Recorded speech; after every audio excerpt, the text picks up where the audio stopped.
Welcome to the History Maps podcast. We are looking at a scene in the late 9th century at a heavily fortified position called Bagaran. Right in the rugged highlands. Exactly. And a man named Ashot stands before an assembly of nobles and clerics. He is about to be crowned King of Armenia, which is a big deal because he's reviving a monarchy that has been dead and buried for nearly 2 centuries. 2 entire centuries, yeah. But the circumstances of this coronation are entirely unique. The crown being placed on his head was sent to him by the Islamic Caliph in Baghdad. Which is an incredible detail. Yeah, and simultaneously the man administering the blessing is the head of the Christian Armenian Apostolic Church. So you have this ruler receiving ultimate political legitimacy from 2 completely opposing sides of a massive geopolitical fault line. The coronation of Ashot I really encapsulates the sheer survivalist ingenuity of medieval Armenia. I mean, it was an era defined by a constant high-wire balancing act. We are looking at a civilization situated precisely at the collision point of competing superpowers. You have the Abbasid Caliphate to the south and east. Right, and the Byzantine Empire to the west. Our sources for this deep dive explore how a society endures that kind of sustained, centuries-long tectonic pressure. We are examining the mechanics of survival in the Caucasian History series. We really need to unpack how a civilization maintains its distinct identity when its borders are relentlessly squeezed. And when its capitals are built and then violently sacked over and over. Exactly, or when its people are forced into mass migrations. It requires a highly specific kind of political architecture. And that brings us to the family at the center of this revival, which is the Bagratuni dynasty. To really understand the Bagratunis, we have to look past the 9th century. We have to examine the deep roots of Armenian social structure. The political bedrock of ancient and medieval Armenia was the Nakara system. The Nakaras, right? Yeah, the Nakaras were the hereditary nobility. They were not simply appointed officials or, bureaucrats serving at the pleasure of a king. They're regional dynasts. Exactly. They owned massive tracts of land, maintained their own private armies, and held immense local authority. The Bagratunis are identifiable operating within this system as far back as the early 4th century. But they weren't just standard nobles, though. The texts highlight 2 very specific traditional titles they held within the old Arsacid kingdom. The first is Aspet, which translates to Master of the Horse, or basically the commander of the cavalry. And in the context of the Armenian highlands, cavalry was the supreme military force. I mean, you look at the terrain, it's a complex network of high plateaus intersected by deep river gorges. Which makes infantry movements really difficult. Very difficult, yeah. And heavy cavalry charges become devastating. However, it is important to clarify that by the time the Bagratunis are rising to supreme power, the title of Aspet had evolved. It wasn't about day-to-day tactical command on a battlefield anymore. No, it was more a title of immense prestige. It signified their proximity to the military apparatus of the state. The second title is even more revealing about their status. It's Tagadir, and this granted them the exclusive privilege of crowning the Arsacid kings. Right. When a new monarch ascended the throne, a Bagratuni was the one physically placing the crown on his head. The political leverage inherent in the role of Tagadir really cannot be overstated. By holding a monopoly on the coronation ritual, the Bagratunis wove themselves into the very fabric of royal legitimacy. Because a king was not fully recognized until the Bagratuni patriarch performed that specific function. Exactly. It positioned them as the ultimate kingmakers, operating right at the nerve center of the ancient court. But ceremonial titles don't pay for armies. The foundation of their eventual rise to independence was distinctly economic. The sources point us to their territorial stronghold in the Spur region, situated along the Sora River. The Kora River Basin is crucial because it was famous for something very specific, which is gold and silver deposits. Right. Access to precious metals fundamentally alters the trajectory of a noble house. It does. The Spur region provided the Bagratunis with an independent, highly lucrative economic engine. They were not entirely reliant on agricultural surplus or the taxation of peasants. Which could fluctuate wildly based on weather or warfare. Exactly. They had hard currency. That gold allowed them to fund mercenaries, buy political influence at the caliph's court in Baghdad, and construct formidable fortresses. Wealth is the prerequisite for sustained political independence. And with that wealth, they begin to outmaneuver their rivals. Because for a long time, the dominant Armenian noble family was the Mamikonians. The Mamikonians, yes. The Mamikonians took a very different approach to the Arab overlordship of the region. They favored direct, aggressive military rebellion. Their strategy was one of frontal assault against the Abbasid Caliphate, and it ultimately proved catastrophic. The defining moment there is the Battle of Bagravand, right? Yes, in the year 775, the Mamikonian-led coalition engaged a massive Abbasid army and was utterly annihilated. The leadership of the Mamikonian house was wiped out, their armies were scattered, and their lands were confiscated. It is a textbook example of a rival exhausting themselves against a superior force. The Mamikonians throw themselves against the wall of the caliphate and shatter.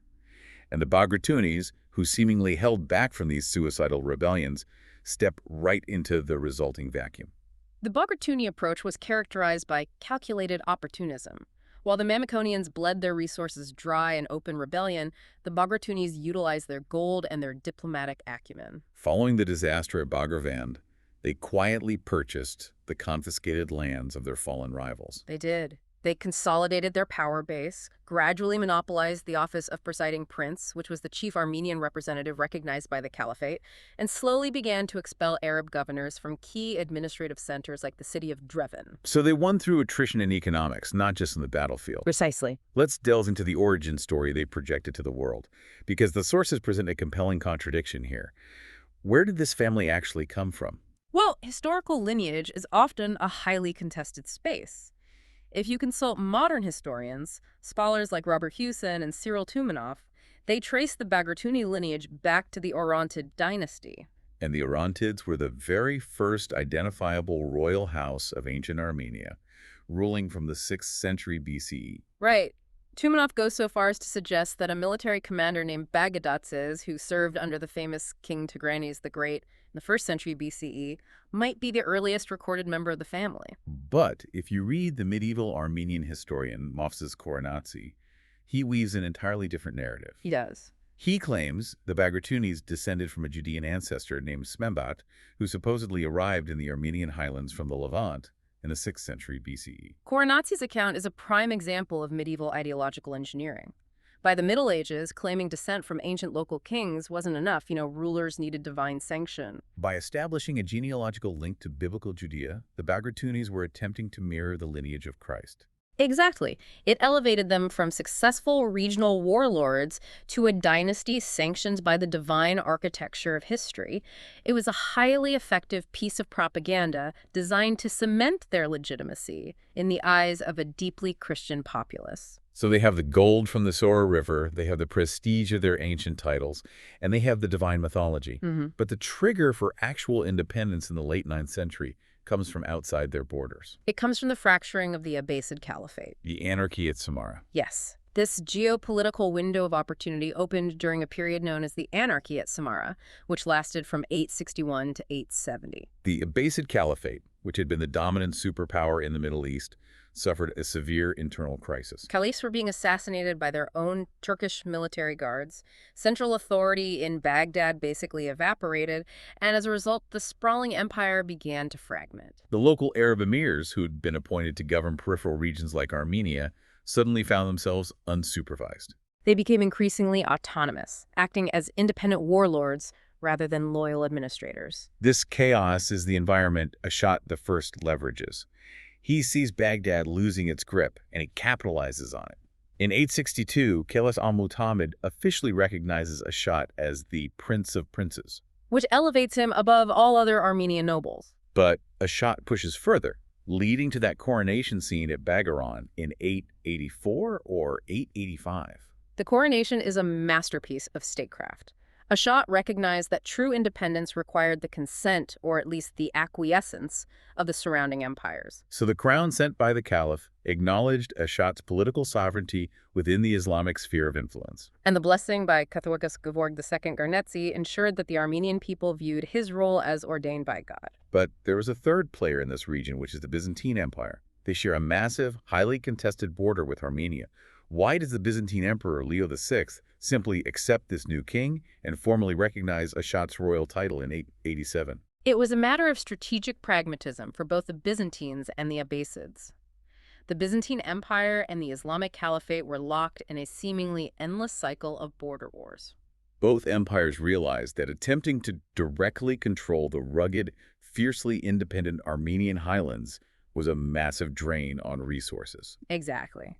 By recognizing a strong, unified Armenian kingdom under Ashat, both superpowers gained a stable buffer state.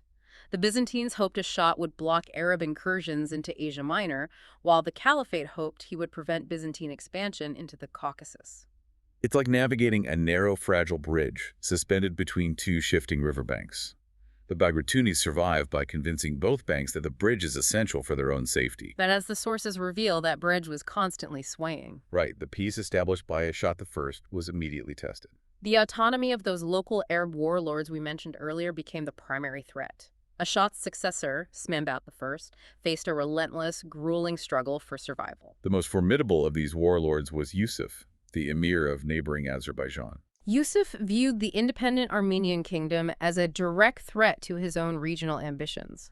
And despite Smenbat's exhaustive efforts to negotiate treaties and maintain the fragile balance of power, the geopolitical pressure was too immense. In 914, Smenbat I was betrayed by some of his own allied nobles, captured by Yusuf, imprisoned, and subjected to a horrific execution. The king is dead, the alliances are shattered, and the territory is occupied. This forces Smenbat's son, Ashat II, who earns the moniker the Iron, to entirely rethink their strategy. He abandons the diplomatic maneuvering and resorts to asymmetric warfare. Ashat the Iron's reign is defined by brutal, unforgiving guerrilla campaigns. He retreated into the most inaccessible mountain fortresses and launched lightning raids against Yusuf's occupying forces. It was a war of attrition, utilizing the harsh geography of the highlands to bleed the enemy. His eventual success, culminating in his recognition as King of Kings in 919, demonstrates a core reality of this era. Diplomacy could secure a title, but military endurance was required to keep it. That cycle of intense pressure, collapse, and grueling reconquest defines the political reality. But when the Bagratunis did manage to carve out a period of peace, they channeled their wealth into something tangible. They thought to physicalize their survival. Which leads us directly to the creation of one of the most significant urban centers of the medieval world, the city of Ani. The shift in focus to Ani represents a zenith of Bagratid power.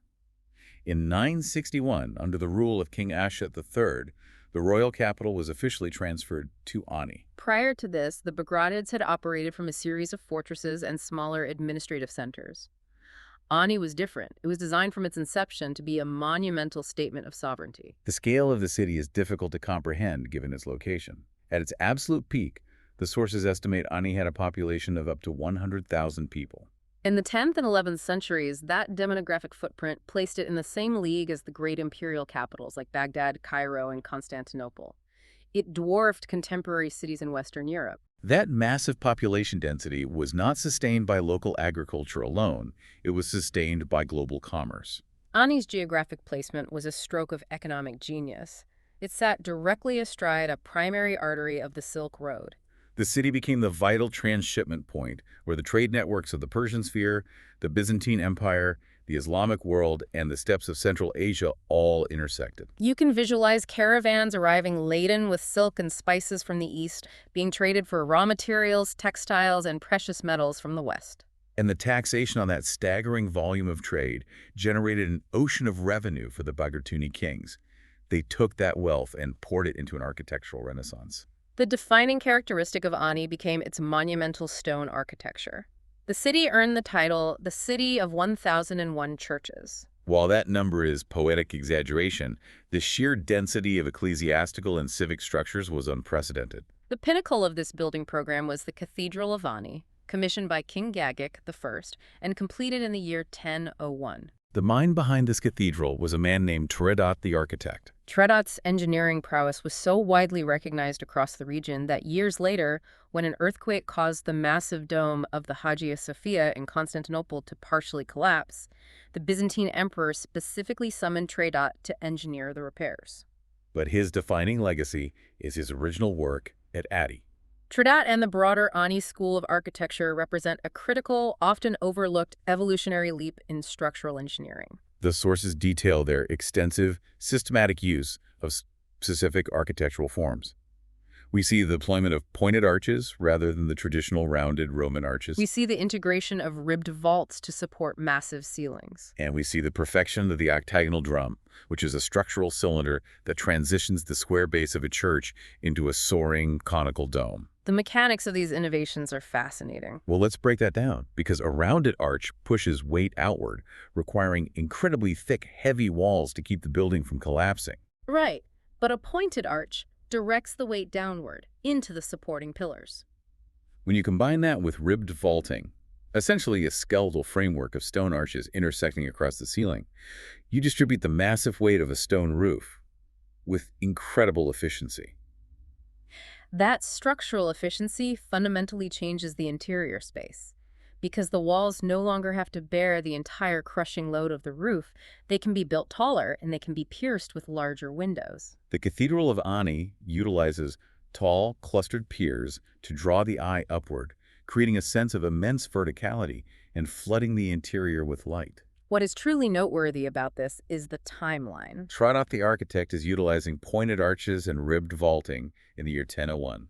These are the exact structural mechanics that define the soaring Gothic cathedrals of Western Europe, places like Notre Dame or Chartres. But the Gothic style doesn't emerge in France until the middle of the 12th century. The architects of Ani were engineering these solutions 2 centuries before the Gothic Revolution in Europe. It forces us to reevaluate the linear narratives of architectural history. The structural experiments conducted on the Armenian plateau clearly demonstrate an independent mastery of forms that would later dominate the European landscape. The Cathedral of Ani wasn't just a place of worship. It was a physical manifestation of technological supremacy. It is easy to envision the city at its height. Passing through the massive, double-layered defensive walls, you would enter a labyrinth of commerce. You would hear a cacophony of Armenian, Greek, Persian, Arabic, and Syriac. You would see merchants from Venice negotiating with traders from Khwarezm. And anchoring the entire skyline, asserting the power of the Bagratuni kings, were the intricately carved, towering stone churches of Tridat. It was a thriving, cosmopolitan metropolis. Which makes its eventual fate all the more stark. Today, Ani is a sprawling field of ruins on an isolated, windswept plateau. How does the infrastructure of 100,000 people simply vanish? It defies logic that a city with such profound economic gravity and such advanced fortifications could be reduced to a ghost town. The death of Ani was not a single apocalyptic event. It was a cascade of systemic failures, both geopolitical and environmental. The unraveling began with a fatal political miscalculation by the Byzantine Empire. In 1045, the Byzantines annexed the Bagratid kingdom. They deposed the local Armenian rulers and took direct administrative control of Ani.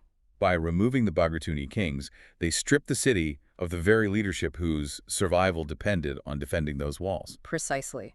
The Byzantines replaced a deeply invested local defense force with imperial garrisons who viewed the city merely as a distant frontier outpost. This fatal weakening of the city's defenses occurred exactly as a new, terrifying military threat was massing on the eastern horizon. The Seljuk Turks? While Ani survived the initial waves of Seljuk incursions, it eventually fell. Later, in 1236, the city was subjected to a horrific, systematic sack by the Mongol armies. The military devastation was catastrophic, but cities have rebuilt from sieges before. They have, but Ani was subsequently struck by geological disaster. In 1319, a massive earthquake ruptured the plateau. The seismic forces shattered the intricate ribbed vaults and collapsed the soaring domes that Tridat had so carefully engineered. Much of the monumental architecture was reduced to rubble. A political annexation, a Mongol sack, and a devastating earthquake. But the final element of the cascade is the most insidious. It wasn't violence, it was economics. The global trade arteries shifted. As the broader region descended into centuries of instability and warfare, the merchants of the Silk Road sought safer, more reliable routes. Caravans began to bypass the ruined, fractured Armenian highlands altogether, favoring maritime routes or northern overland paths. Without the constant flow of trade, Ani lost its lifeblood. A city built to house 100,000 people simply starved. By the 17th century, the last remaining inhabitants had abandoned the ruins. The city lay largely forgotten until the late 19th century. In 1892, a Georgian archaeologist named Nikolai Marr, operating under the auspices of the Russian Empire, began extensive excavations. He unearthed massive sectors of the medieval city, revealing the street grids, the commercial districts, and the foundations of the great churches. He even established a museum directly on the site to house the artifacts. But Ani's geographic position ensured it would remain a pawn in modern geopolitical struggles. Following the collapse of the Russian Empire and the chaotic aftermath of the First World War, the borders of the region were radically redrawn. The ruins of Ani ended up situated directly on the Arpa River, which became the militarized no-man's land border, separating the newly formed Republic of Turkey and Soviet Armenia. For decades during the Cold War, the site was heavily restricted, fenced off in a military zone, inaccessible to scholars and visitors. And while access has opened up in recent years, our sources note that the legacy of Ani remains deeply contested. The physical stones are caught in a modern narrative dispute. Guidebooks and official signage on the Turkish side frequently frame the site within a broader, generalized medieval Islamic or Turkic context, sometimes minimizing the specific Armenian origins of the architecture. Conversely, Armenian historians and cultural institutions assert a direct, unbroken continuity with the site, viewing it as the ultimate symbol of their lost medieval homeland. The ruins of Amini illustrate how historical memory is actively weaponized. The structures themselves are a palimpsest, built by Armenians, occupied by Byzantines, sacked by Seljuks and Mongols, excavated by Russians, and currently sitting on a modern Turkish border. It serves as a stark reminder that physical monuments, no matter how magnificently engineered, are entirely vulnerable to the shifting tides of empires. While the Bagratuni elites were pouring the immense wealth of the Silk Road into the towering, intricately carved cathedrals of Ani, that very same opulence was sparking a fierce underground backlash in the rural provinces. We have to look away from the gleaming capital and venture into the peripheral mountainous regions. This brings us to a complex theological and social conflict, which is the rise of movements like the Paulicians and the Tondrakians. The emergence of these groups between the 7th and 11th centuries represents a profound internal fracture within both the Byzantine and Armenian Orthodox worlds. These populations operated on the fringes of society and espoused beliefs that put them in direct, often violent confrontation with the central authorities. The state and the established church universally categorized these movements under a single, highly dangerous label, which was heretics. Let's clearly identify the groups we are discussing. The Paulicians trace their origins back to 7th century Western Armenia, coalescing around a founder named Constantine Sylvanus.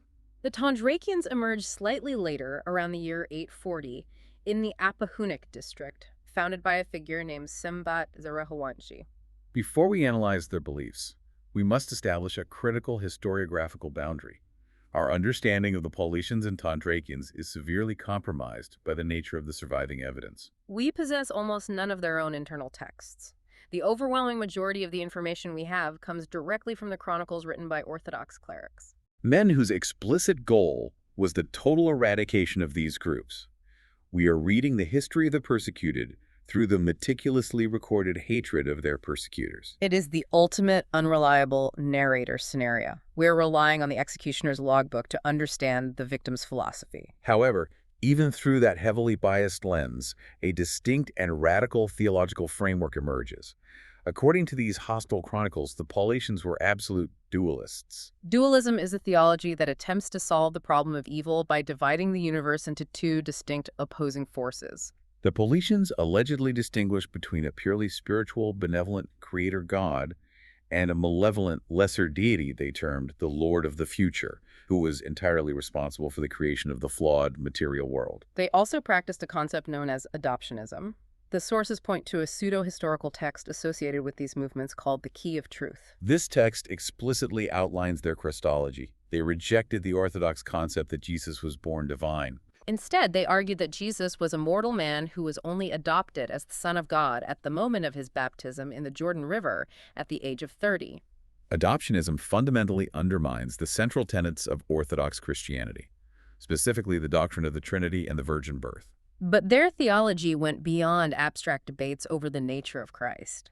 It manifested in a radical rejection of physical practice. Because they believed the material world was the domain of the evil deity, they fiercely rejected all physical symbols and rituals of the church. They refused to venerate the cross, viewing it merely as the wooden instrument of execution. They completely rejected the sacrament of communion, refusing the concept that the divine could be present in physical bread and wine. They even rejected the Old Testament prophets, associating them with the material creation. The Tondrakians held remarkably similar views. They also rejected the cross and the entire institutional structure of the church. Viewing the hierarchy of priests and bishops as completely alien to the true Godhead. Their core argument was that they worshipped the spiritual God, not physical matter. To venerate a golden cross or a stone altar was, in their eyes, the purest form of idolatry. Exactly. I want to pause here and challenge the narrative presented by these Orthodox chroniclers. Sure. The texts framed these movements as highly sophisticated theological conspiracies designed to unravel the fabric of Christianity. But let's look at the context. We have wealthy, landowning bishops living in massive stone cathedrals funded by the taxation of the peasantry. Right. Then we have rural populations stating that physical wealth, gold crosses, and massive stone churches are inherently evil. Were these groups actually heretics, obsessed with dualism, or were they simply disenfranchised, starving peasants mounting a socioeconomic rebellion against systemic inequality and cloaking that rebellion in the only language available to them, which was theology? That is an incredibly crucial distinction and a highly compelling socio-historical interpretation. The rejection of material worship functions perfectly as a veiled rejection of the vast material wealth hoarded by the institutions of the church and the state. When a Tondrakian peasant declares that matter is evil, it is entirely plausible that this is an expression of profound grievance against the worldly goods possessed by the elite who are taxing him into starvation. The theology provides a moral justification for class resistance. If we view them as an economic rebellion, the brutal response of the central authorities makes perfect sense. This wasn't just a debate over biblical interpretation, it was a matter of state security. The elites recognize the threat to their land and their wealth. Exactly. And this highlights the function of heresiology in the medieval world. Heresiology, the systematic study and categorization of heresy by Orthodox scholars, was not merely an academic exercise, it was a highly effective political tool. By officially categorizing these peripheral populations as theological deviants, as agents of corruption or spiritual infection, the state generated the necessary legal and moral justification to deploy devastating violence. You cannot easily justify slaughtering thousands of angry farmers protesting high taxes, but you can justify eradicating a contagion of heretics threatening the salvation of the empire. And the violence deployed was absolute. The state utilized mass deportations, forced resettlements, and targeted executions. The sources provide a terrifyingly vivid account of this process in action. In the year 684, the Byzantine Emperor Constantine IV ordered the suppression of the Paulicians.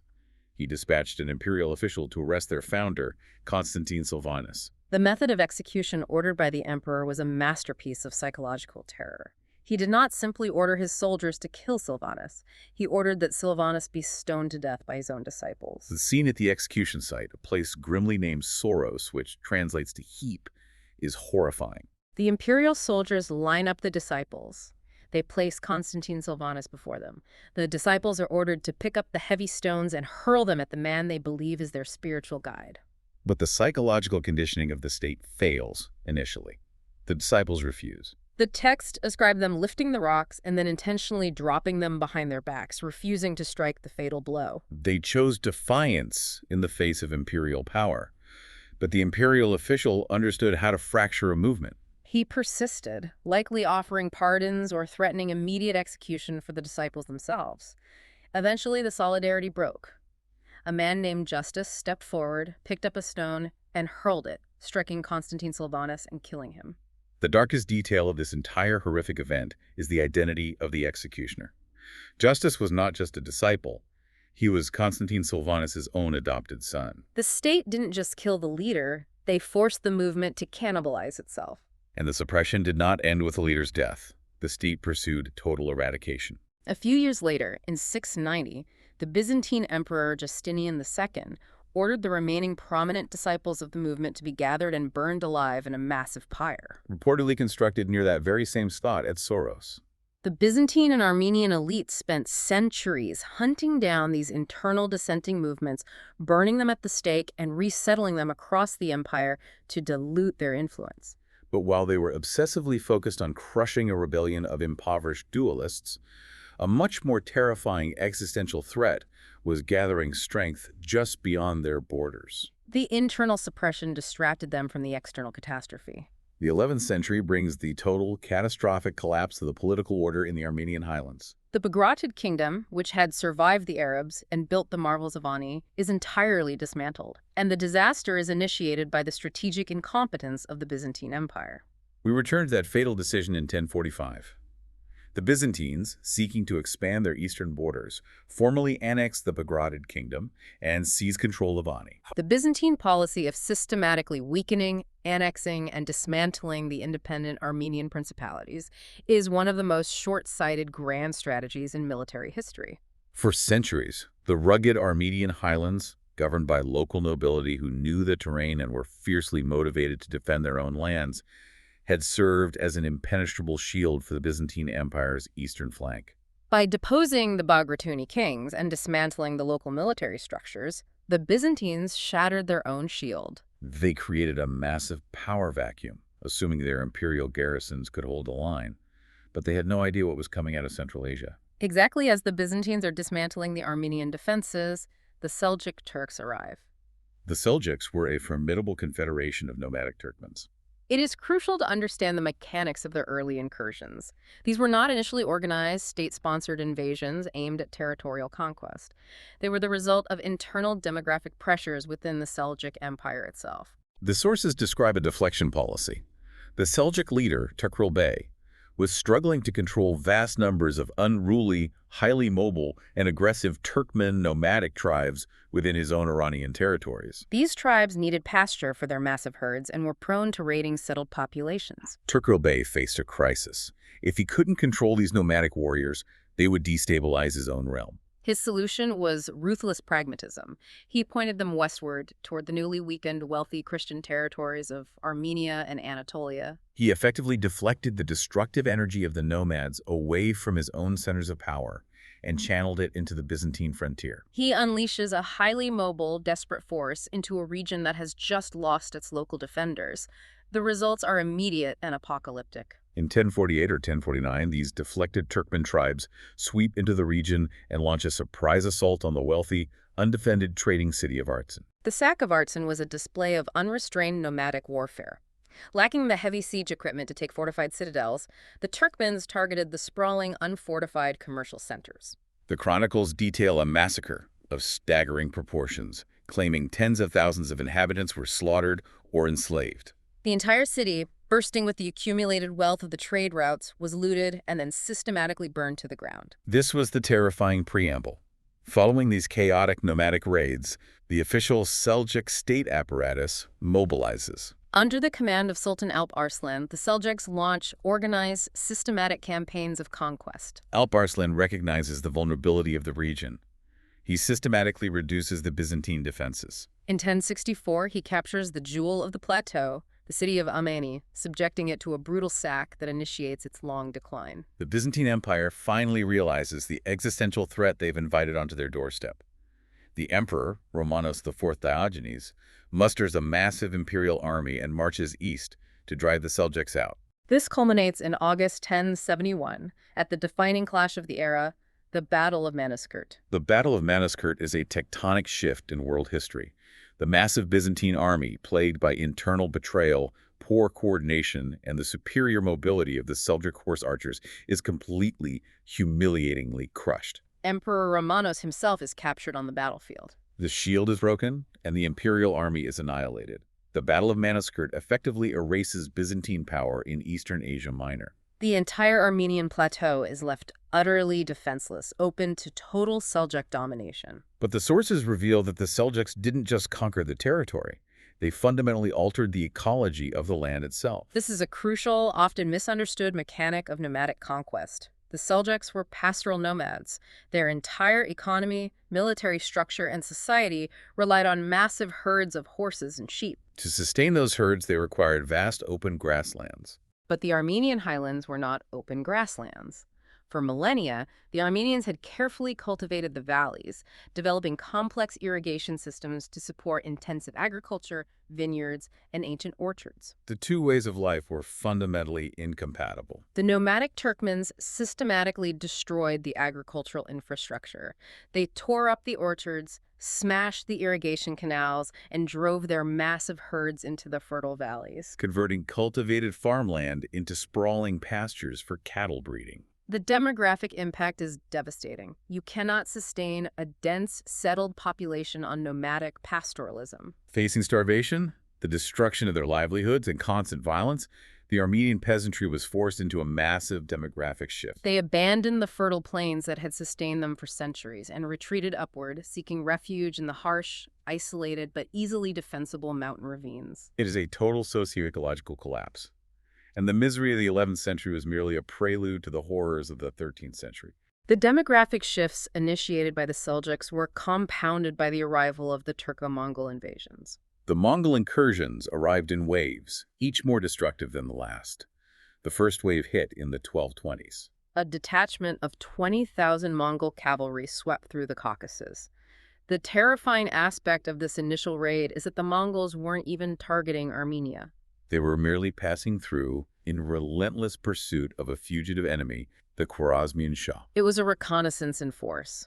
They moved with terrifying speed, devastating everything in their path, slaughtering garrisons, and then vanishing as quickly as they appeared, leaving the surviving population in a state of shock. The true systematic conquest arrived a decade later. In 1236, the Mongol general Chormagun led a massive invasion force into northeastern Armenia. This was not a raid. This was a campaign of subjugation. The Mongol army traveled with their families, their massive supply carts, and sophisticated siege engineers. Chormagun systematically reduced the heavily fortified strongholds that had previously resisted the nomadic Turkmens. They utilized terror as a primary weapon, offering cities the choice of immediate capitulation or total annihilation. The brutal efficiency of the Mongol war machine is perfectly illustrated by the siege of Karin, also known as Erzurum, in 1242. Another Mongol general, Bajunoyan, surrounded the heavily defended city. For 2 months, the Mongols battered the walls with siege engines. When the defenses finally breached, the result was absolute carnage. The population was systematically massacred or marched into slavery. And the Mongols entirely crushed any remaining Seljuk forces attempting to hold the region. The Armenian highlands were fractured, depopulated, and utterly subjugated. The great cities were burning, and the agricultural plains were returning to wilderness. The geopolitical realities of the region had been violently, permanently altered. We have watched the civilization push to the absolute brink of extinction. The homeland is fractured, the plains are pastures, the cities are ruins. The traditional centers of power are gone. If the story ended here, it would be a tragedy of annihilation. But the defining characteristic of this era is endurance. The civilization doesn't die. It packs up, it moves, and it executes one of the most remarkable political maneuvers in medieval history. This brings us to the Kingdom of Cilicia, a rebirth on the shores of the Mediterranean. The scale of the migration following the Seljuk invasions is staggering. Faced with the ecological destruction of their homeland and the collapse of their political structures, a massive swath of the Armenian nobility, the clergy, and the general populace made a desperate decision. They fled. But they did not just move to the next valley over. They embarked on a migration of hundreds of miles, crossing the treacherous Taurus Mountains. To relocate entirely on the Mediterranean coast of Asia Minor, in a region known as Cilicia.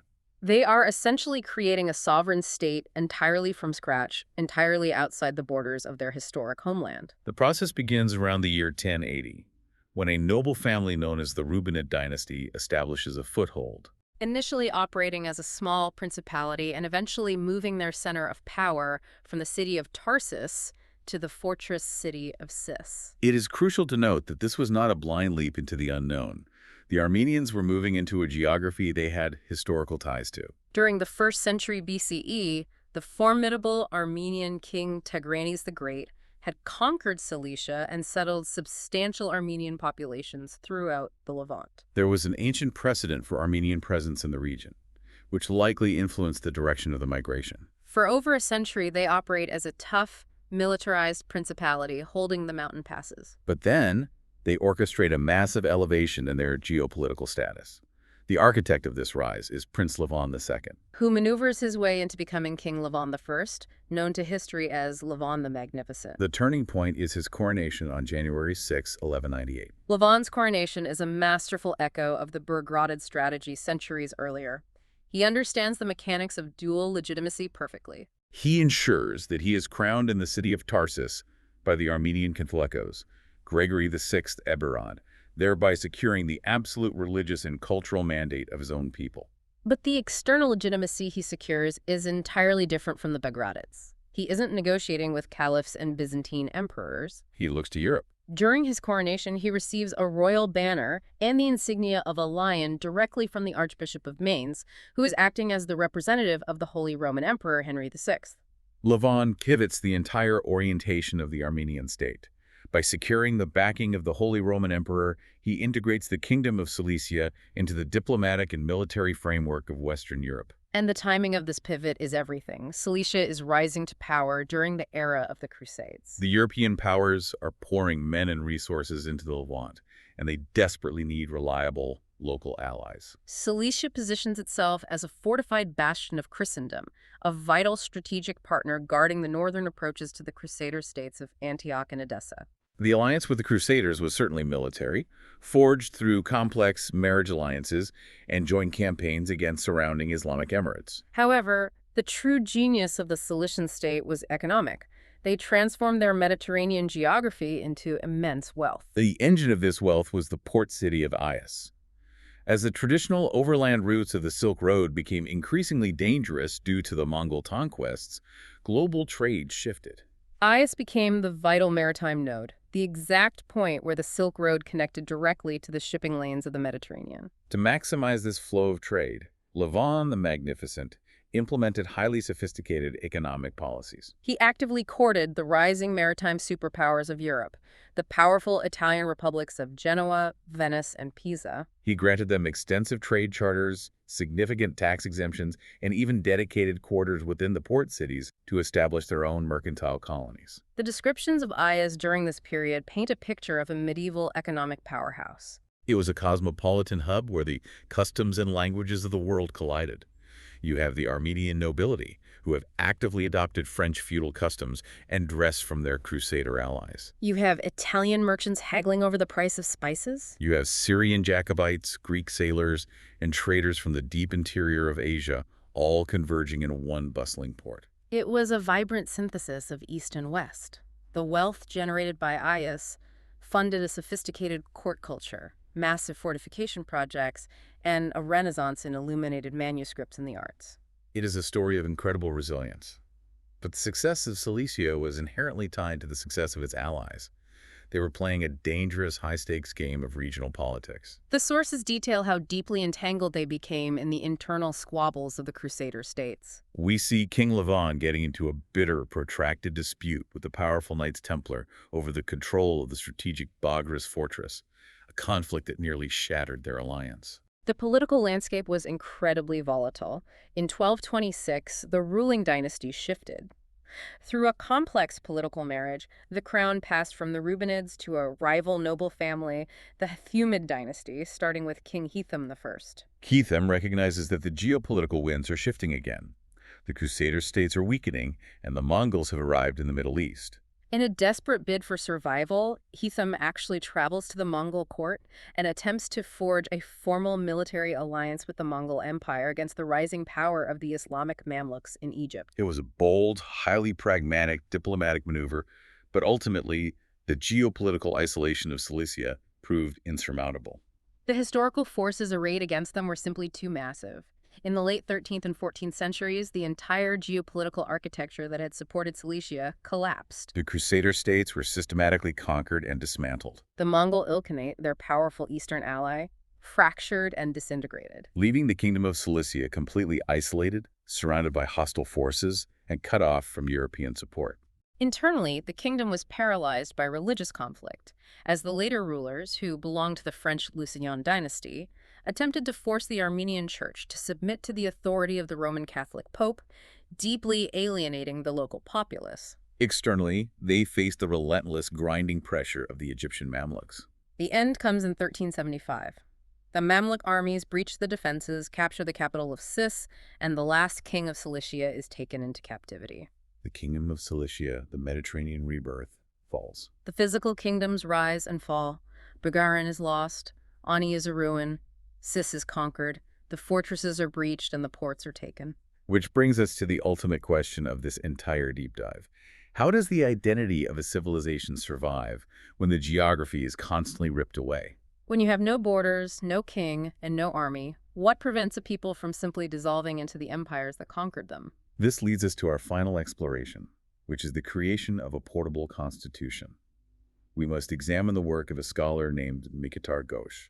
To understand the endurance of the Armenian people, we must shift our focus from the physical architecture of stone to the intellectual architecture of law.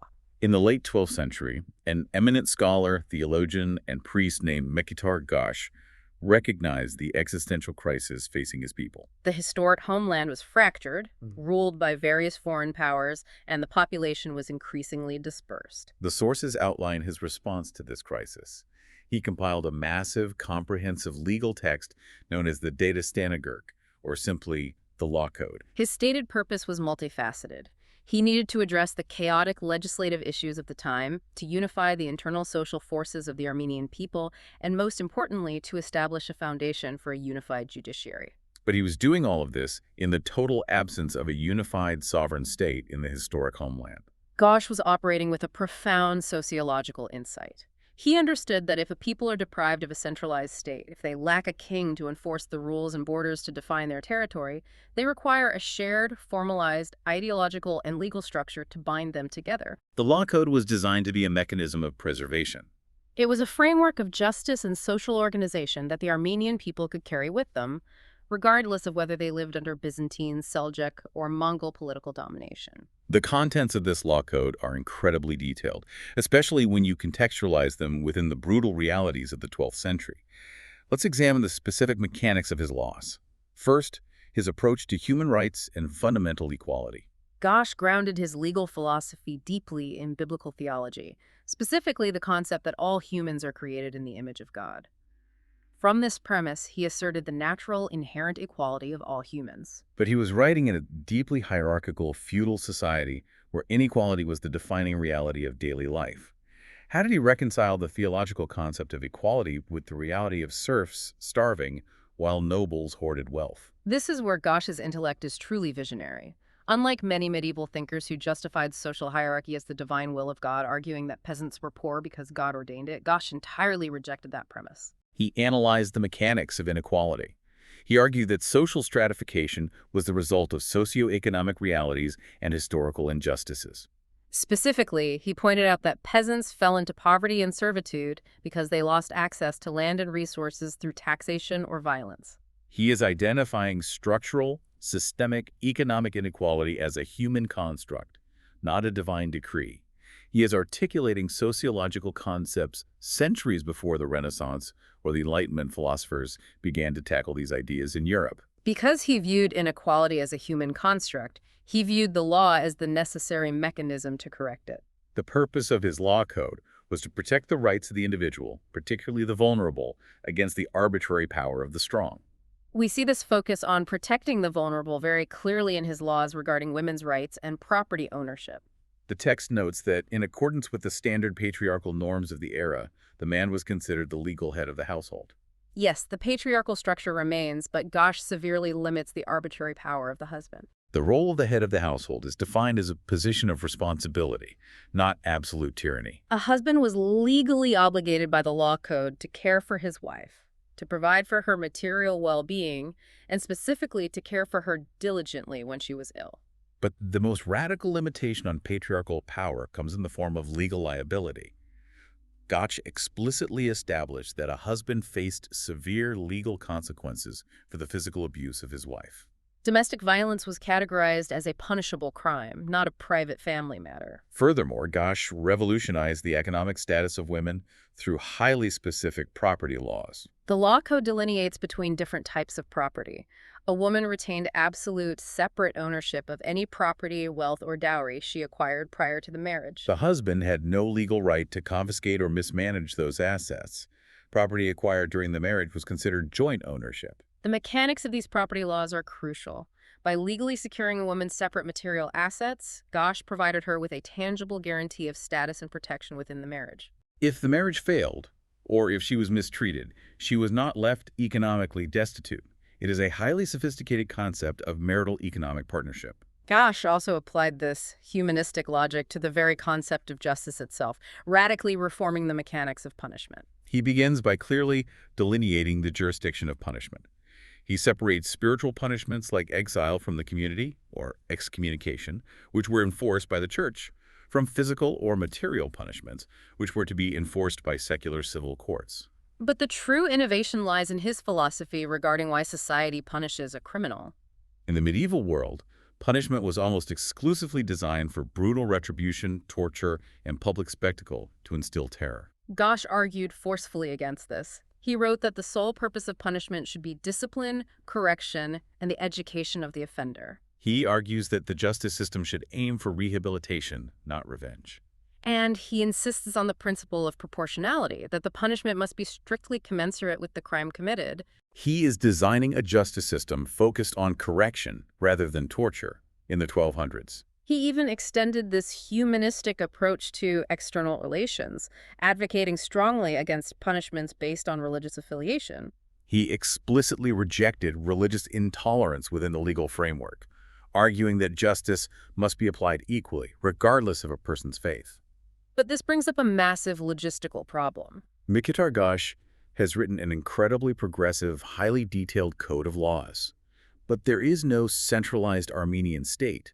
There is no king to mandate these laws, and there is no national police force to enforce them. How does a law code actually function under those circumstances? It functions through the power of customary adoption. The Datastanagurk possessed no coercive state apparatus behind it. Yet it became the undisputed legal bedrock for Armenians because the communities themselves voluntarily adopted it. They recognized that adhering to this shared framework provided the necessary structure, justice, and social cohesion they required to survive as a distinct people under foreign rule. It became the invisible infrastructure of the nation. The sources detail how widely this text proliferated. It wasn't just utilized in the Caucasus. As the Armenians were forced into a global diaspora, they carried the law code with them. It was adopted by Armenian colonies possessing internal autonomy in places like the Crimea, Poland, and throughout the Middle East. It served as the binding social contract for a stateless nation. The endurance of this document is staggering. The texts mention that even up to modern times, the state court in places as distant as Sudan has utilized Gash's law code when arbitrating civil cases specifically for members of the local Armenian community. It is the ultimate vindication of Gash's vision. The physical empires that conquered Armenia have all vanished into history, but the legal framework he designed to outlive them is still referenced in modern courtrooms. We began this deep dive by examining the brutal geopolitical pressures of the medieval world. We have watched the physical manifestations of Armenian civilization systematically dismantled. The great fortresses of the Bagratunis were besieged. The soaring cathedrals of Ani were shattered by Mongols and earthquakes. The agricultural plains were transformed into pastures, and the population was pushed across mountains to the shores of the Mediterranean, only to have their reborn kingdom crushed by the Mamluks. Every time the physical borders were established, they were violently erased. The geography of the nation was subjected to total catastrophe. But the intellectual and cultural frameworks proved utterly unbreakable. The progressive, humanistic legal architecture, compiled by Mikhail Gash, provided a portable state. The structural engineering of Trodat the architect, predicting the Gothic Revolution by centuries, left an indelible mark on global architecture. The profound, unyielding endurance of their language, the literature, and their faith outlived every single conqueror who sought to extinguish them. It leaves us with a final, provocative thought to consider. When the maps are constantly redrawn by empires and the stone cities are reduced to dust, where do a nation's true borders actually lie? Do they exist in the physical geography of a heavily contested land, or are the true borders drawn entirely within the shared laws, the enduring faith, and the unbreakable memory of its people? That is the ultimate question of what it truly means to survive. Thank you for listening. History Maps. Learn history visually.